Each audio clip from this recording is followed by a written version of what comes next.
ദിവ്യബലിക്കിടെ saint Peter's ബസിലിക്കയുടെ അൾത്താരയിൽ കയറി മൂത്രമൊഴിച്ച വിശുദ്ധ കുർബാനയും അൾത്താരയും നിന്ദിച്ച് യുവാവ്.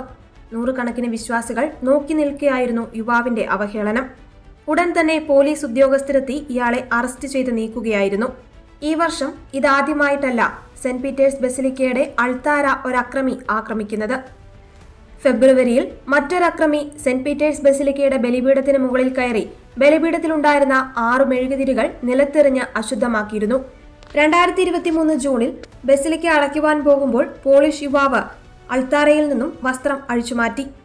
ഈ അപമാനകരമായ പ്രവർത്തികൾക്ക് ശേഷം വത്തിക്കാൻ പശ്ചാത്താപ ചടങ്ങ് നടത്തി. ക്രൈസ്തവ വിശ്വാസത്തെ അപമാനിക്കുവാനും നിന്ദിക്കുവാനും ലക്ഷ്യമിട്ട മനഃപൂർവ്വം നടത്തിയ ഈ ആസൂത്രിത നീക്കത്തിനെതിരെ സഭയ്ക്കകത്തും പുറത്തും വലിയ രീതിയിലുള്ള പ്രതിഷേധ പ്രകടനങ്ങളാണ് ഇപ്പോൾ ഉയരുന്നത്.